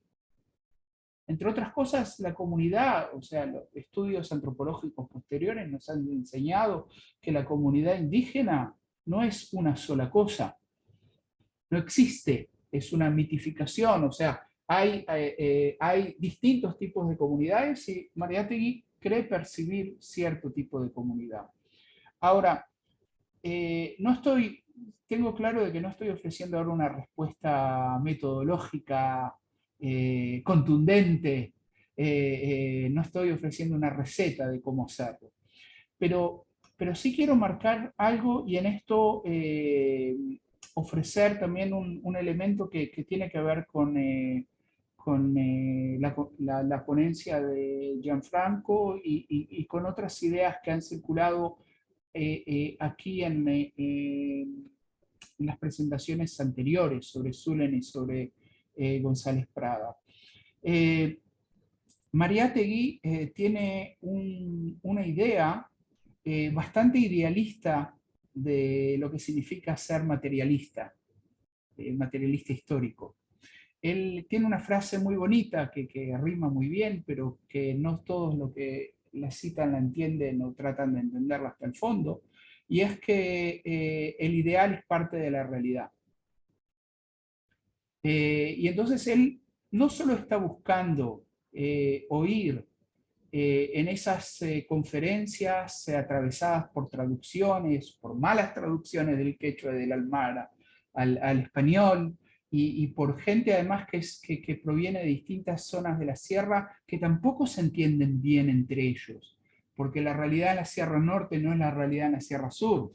Y cuando se reúne toda esa gente y definen, no solo definen los problemas, y no es solo la definición de los problemas, el diagnóstico, lo que más le interesa a Mariátegui, sino a él le interesa tratar de entender cuáles son los ideales morales que hay detrás de lo que está diciendo esa gente.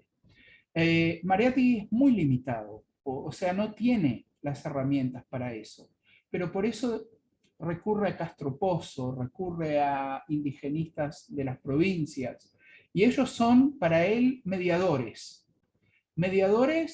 que en los mejores de los casos, cuando él, que es una persona muy crítica y reflexiva, logra desentrañar su propia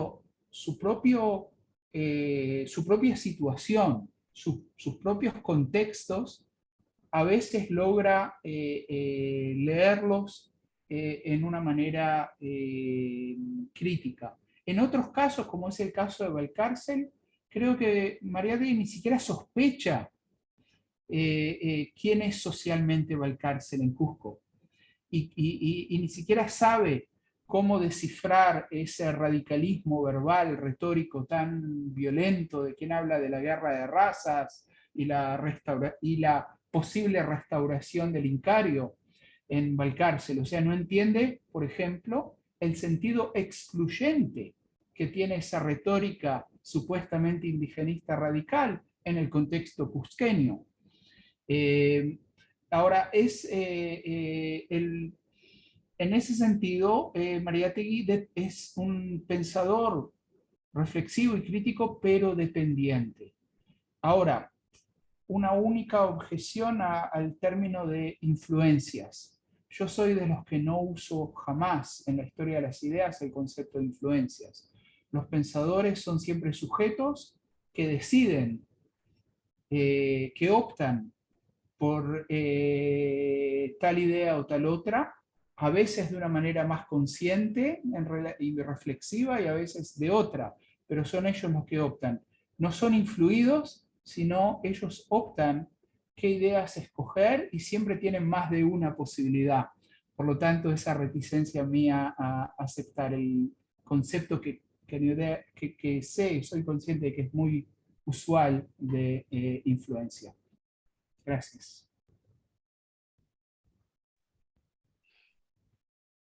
Muchas gracias por su respuesta. Gianfranco.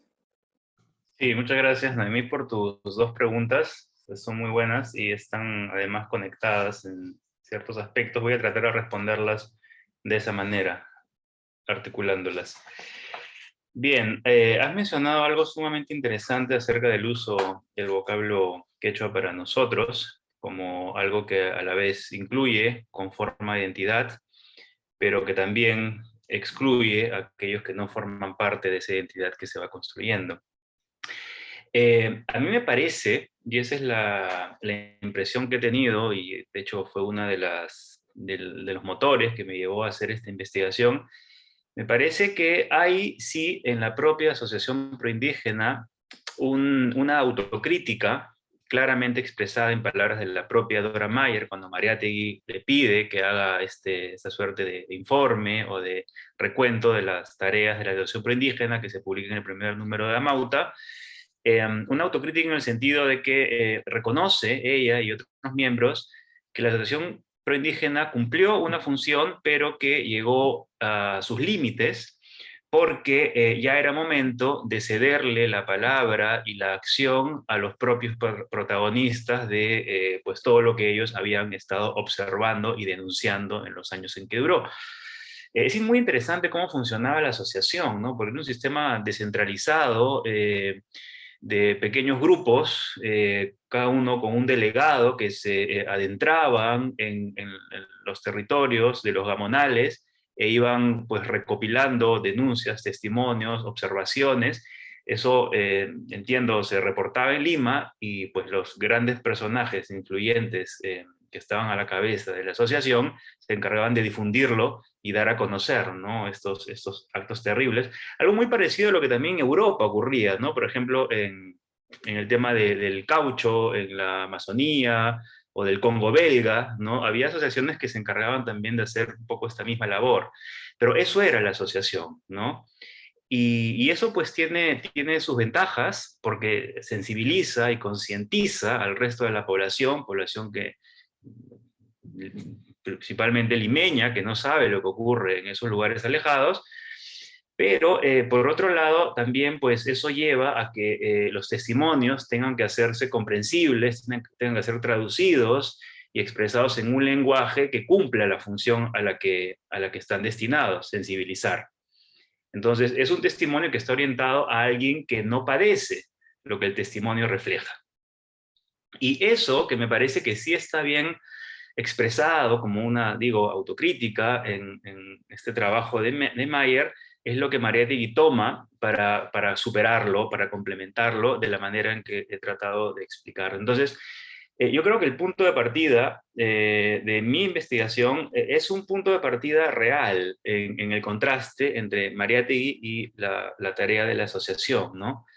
No se trata solamente de recoger testimonios de víctimas, digamos, para usar un lenguaje más contemporáneo, sino de pues dejar que las víctimas encuentren sus propios medios de articulación expresiva para formar otras instancias de realidad y no simplemente que traten de ajustar sus experiencias en instancias ya existentes. Para los que conocen un poco el tema, yo diría que es algo parecido a lo que se conoce hoy como superar la injusticia epistémica, ¿no? O la injusticia hermenéutica, es decir, la imposibilidad de una víctima de expresar en términos que se adecúen a su propia vivencia lo que está padeciendo sin tener que acomodarlo a categorías preexistentes, que muchas veces falsean o distorsionan su sufrimiento, ¿no? Y es una forma de justicia, injusticia también. Entonces yo lo he visto por ahí, ¿no? No sé si es por mi formación, pero yo veía eso por todos lados cuando, cuando leía estos textos de Mariátegui, ¿no? Y eso, al mismo tiempo, me parecía que podía contrastar con esta lectura más pues, convencional, tradicional que hay de Mariátegui como un marxista convicto y confeso, como él mismo dice, dogmático hasta la médula, ¿no? Que quiere que todo lo ve economía, ¿no? Que todo lo ve en medios de producción, relaciones de producción, y no es así, ¿no? Él mismo se encarga de desmentirlo, pero me interesaba ver cómo se articulaba esta otra vena más democrático, radical, ¿no? Muy contemporánea en ese sentido, con esta línea economicista, y me pareció que una buena manera de superar ese contraste o esa paradoja era pues entender, y espero no equivocarme demasiado, que Mariátegui entiende la economía no solamente como un sistema de producción cuyos problemas sean técnicos y sus soluciones también, sino como un conjunto de relaciones encarnadas en sistemas de valores. Y por eso, cuando dice que para solucionar el problema de la economía nacional, se tiene que reivindicar la forma propia de organización comunitaria, pues un poco eso apuntaría hacia esa línea, ¿no? Pero en fin, no voy a repetir otra vez todo lo que he mencionado. Entonces, a mí me parece, y esto lo vinculo con la otra pregunta tuya, que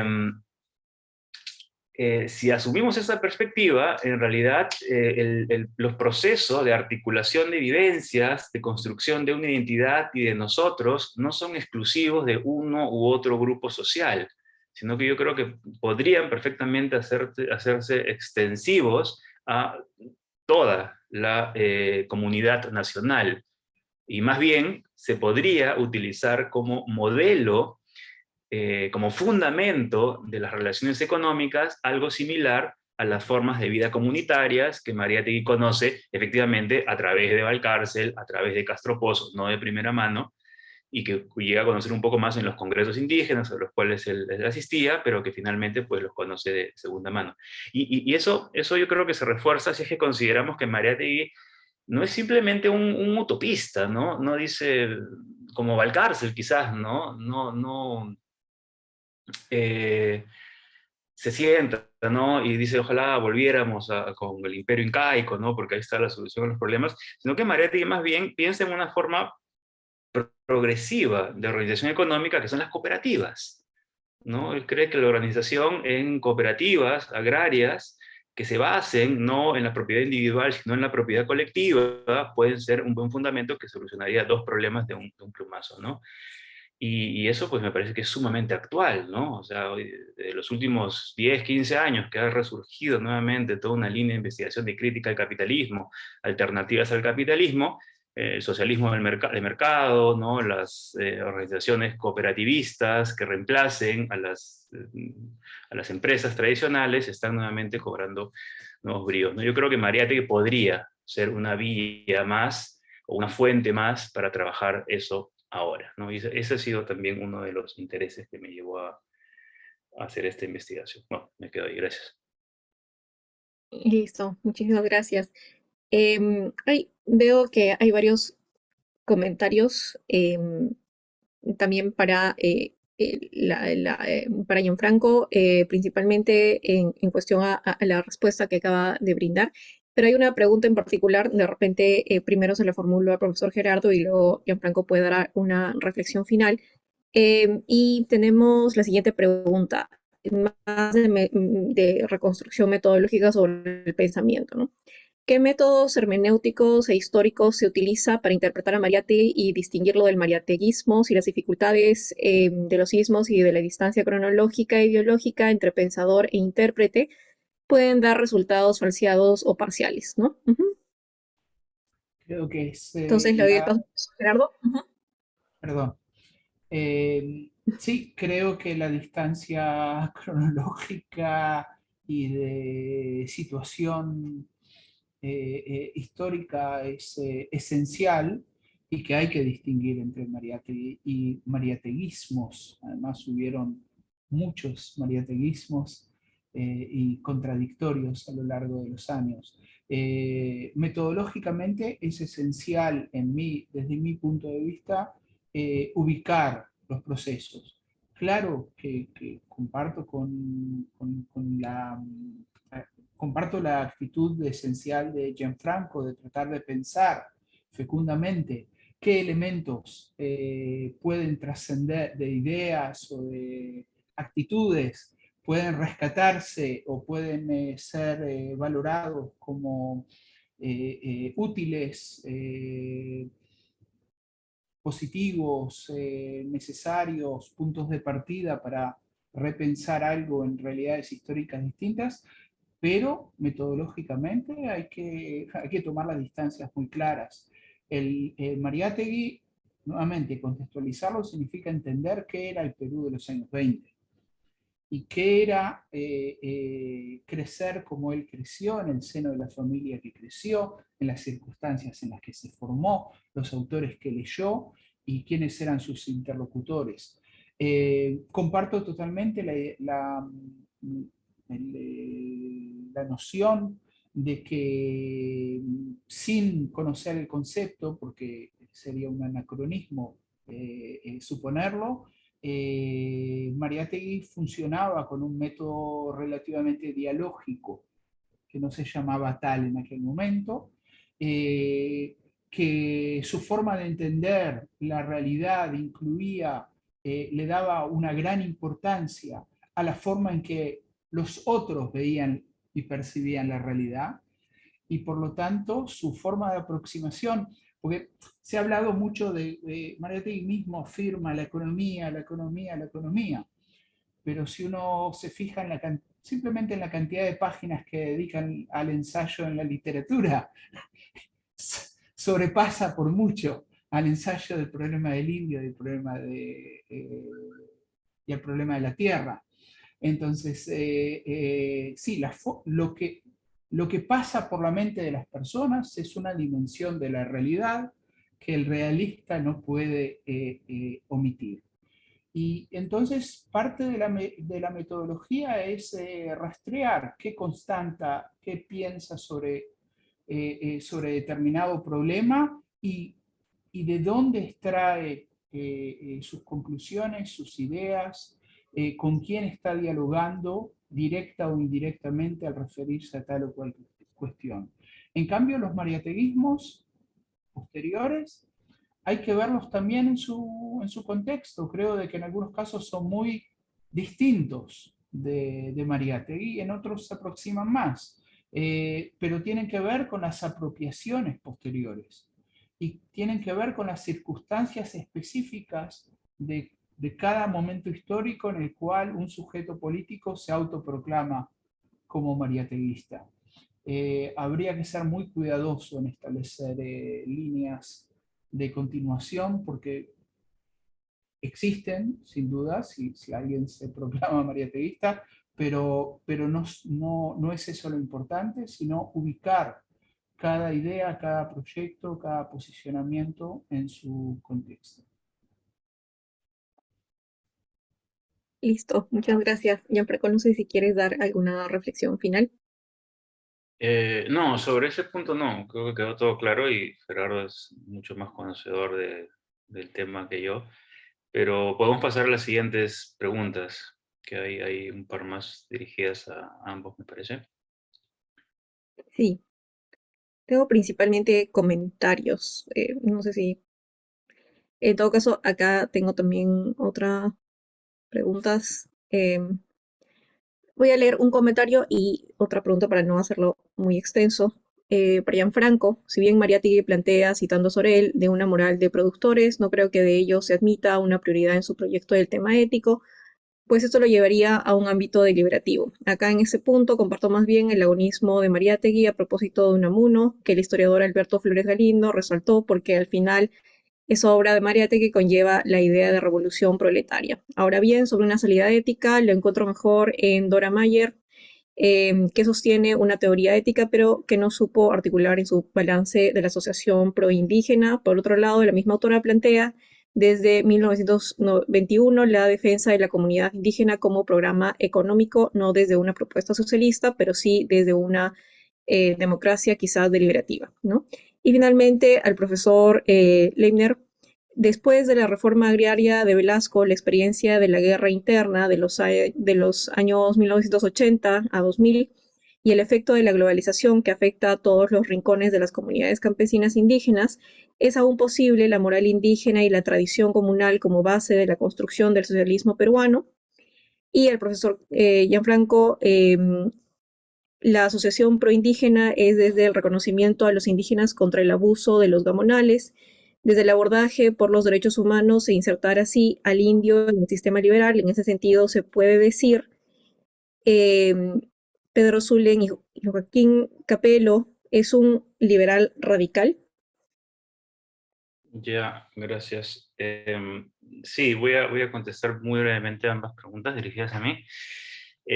Primero la pregunta de Joel, gracias. Es un tema que en realidad yo también quería plantearte en tu ponencia sobre Zulem hace un par de semanas, pero ahora tengo la oportunidad de que me lo has preguntado directamente.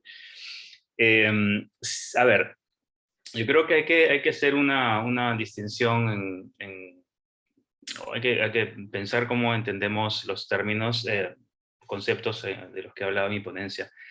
Primero, sí, cuando hablaba de una relación inherente o de un, digamos, núcleo moral inherente a la economía, me refería a un hecho básico del pensamiento económico, resaltado por Ricardo, por Smith, por el propio Marx, y es que los sistemas económicos no son solamente sistemas productivos, sino que tienen un núcleo moral, es decir, están guiados por principios, valores, tienen un fin que va más allá de la eficiencia productiva, ¿no? En el caso del mercado capitalista, su fin no es aumentar la productividad, sino generar personas más libres y más autónomas, etcétera, etcétera, ¿no? Eso es propio, creo yo, de la propia idea del mercado moderno, del mercado capitalista. ¿Se cumple o no? Ese es otro asunto, ¿no?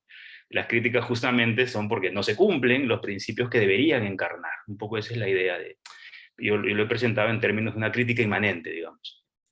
Entonces, sí, me parece que Mariátegui hay algo similar. Mariátegui cuando dice que una transformación de la economía va de la mano con una reivindicación o una transformación comunitaria de la propiedad, entendida en un sentido liberal, me parece que está también tratando de redescubrir, reconstruir cuál es el fundamento moral, las relaciones económicas, para ver cómo se puede restablecer bajo las condiciones de la producción y de las relaciones económicas contemporáneas para él, ¿no? Entonces, yo estoy entendiendo ética en ese sentido. No una subordinación del sistema económico a principios éticos o a un ethos, sino más bien como que la economía tiene inherentemente un núcleo moral porque también está guiado por principios que no son puramente técnicos, ¿bien? Y por otro lado, otro concepto que me pareció interesante aclarar es el de liberación, ¿no? Sí, si entendemos el término deliberativo al cual me he referido yo en varias ocasiones, solamente como alcanzar consensos, yo no creo que eso sea efectivamente lo que Mariátegui está defendiendo. Yo hablaba más bien de una deliberación en sentido pragmatista, ¿no? Es decir, el proceso no solamente debe llegar a un consenso, o sea, el proceso deliberativo, sino también a revelar nuevos problemas. Porque para mí es tan esencial a la democracia el resolver problemas como el poder definirlos bien. Y para definir un problema necesitas tener la mayor cantidad posible de aspectos o de perspectivas que vienen, pues, desde las vivencias de los propios afectados, ¿no? O sea, un problema, a menos que sea un problema técnico, nunca viene predefinido. El problema se va construyendo en el encuentro entre las distintas perspectivas. En ese sentido, toda deliberación es plural. Y el pluralismo es algo que se tiene que alcanzar por medio de luchas sociales. O sea, yo me refería a la deliberación en ese sentido más agonista, ¿no? Pragmatista, como lo entendería Nancy Fraser, por ejemplo, el propio Habermas, de determinadas interpretaciones, y no tanto una simple teoría del consenso, ¿no? Liberal, además, no creo que Mariátegui haya defendido algo similar a esto último. Y sobre la otra pregunta, es un poco más complicada, pero a ver, en pocas palabras, sí, yo creo que la asociación proindígena, casi en su mayoría, tenía una inspiración más bien liberal, ¿no? Es decir, eran los principios, ciertos principios liberales, ciertos derechos liberales, como el derecho a la educación, al trabajo digno y otros más, como bien ha resaltado Ulfredo Capsoli en su memorable estudio sobre la asociación, que se utilizaban como parámetros para poder definir qué situación era considerada como injusta, con respecto a los trabajadores de los latifundios, ¿no? Y difícilmente se pasaba de esos márgenes, ¿no? Una de las excepciones fue justamente Pedro Zulen, ¿no? Que tenía una mirada más bien socialista sobre el asunto, más democrático radical en ese sentido. Mariátegui creo que dice que o sea, su partida temprana, ¿no? Evitó, pues, o impidió o no permitió que Zulen siguiera el camino que había empezado hacia una mirada completamente socialista, que era lo que Mariátegui esperaba en última instancia que le hiciera. Pero sí, yo creo que Zulen fue uno de los pocos dentro de la asociación que defendía la propiedad comunitaria y no tanto la división de los antiguos latifundios para dar pequeñas propiedades individuales. Creía que las organizaciones debían prohibir porque ahí estaba la base no solamente de la realización de sus miembros, sino también de una mayor eficiencia económica, ¿no? Algo que después va a retomar también Castro Pozo y a través de él Mariátegui. Pero sí, ahí me quedo entonces. Gracias.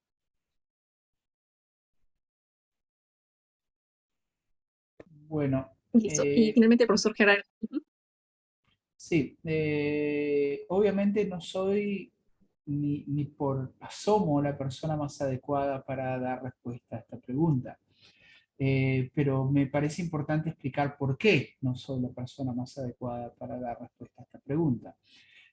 Porque tienen que ser los sujetos relevantes los que tienen que dar respuesta a esta pregunta. Primeramente los peruanos y los campesinos peruanos.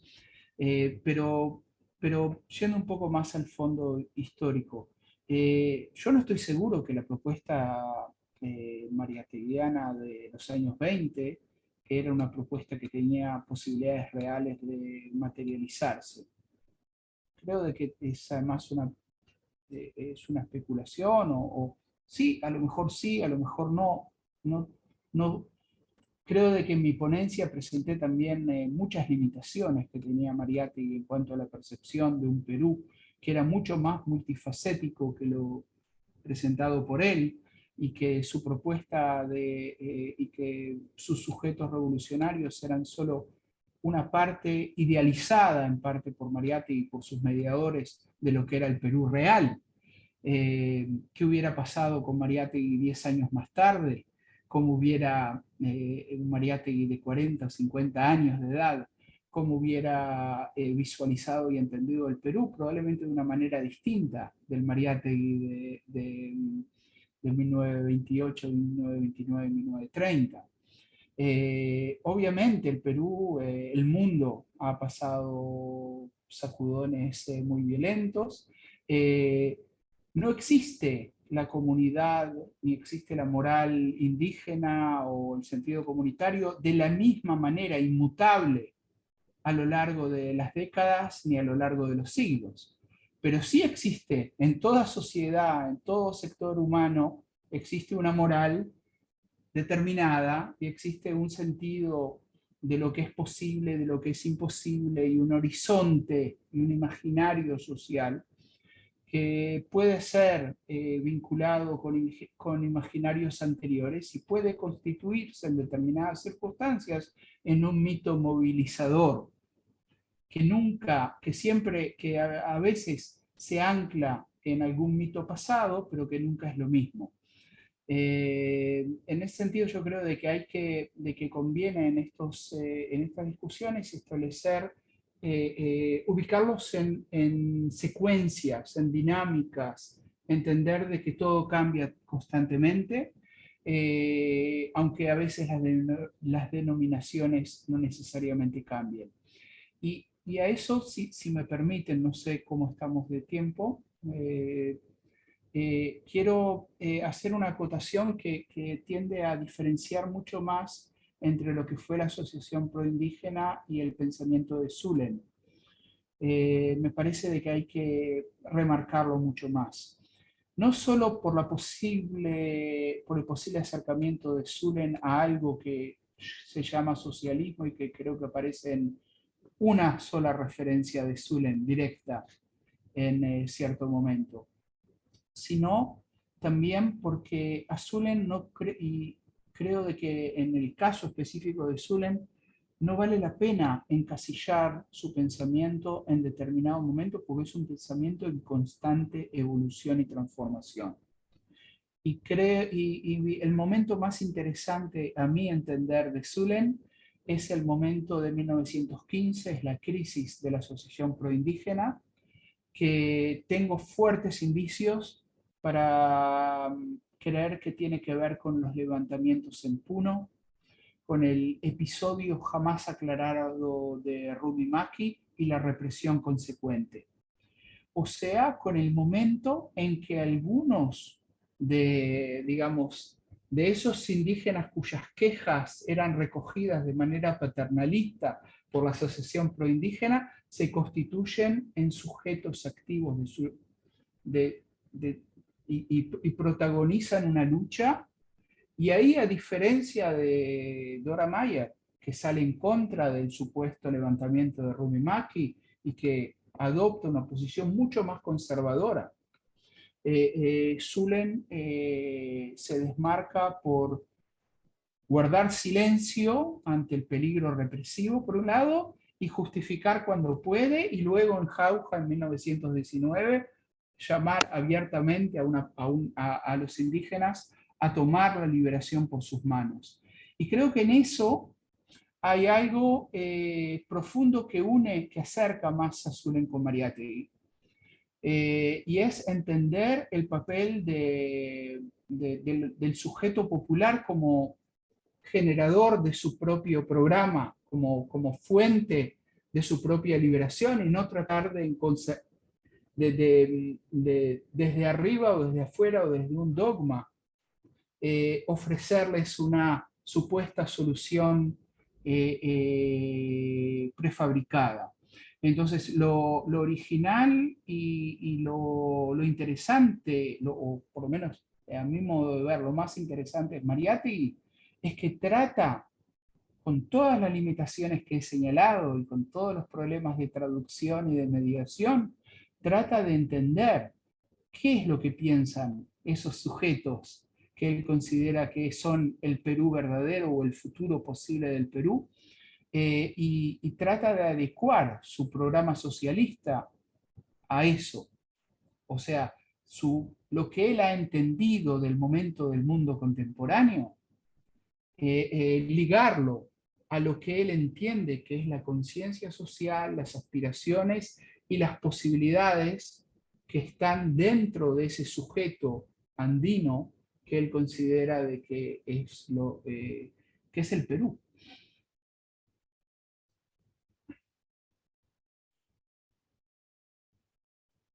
Muy bien, muchísimas gracias. Les agradezco mucho por su apertura, no solamente por las excelentes ponencias, sino también por la apertura a un diálogo con el público y entre las diferentes ideas que se han ido planteando. También agradecimiento al público presente y comentarios en general que han enriquecido bastante la mesa del día de hoy.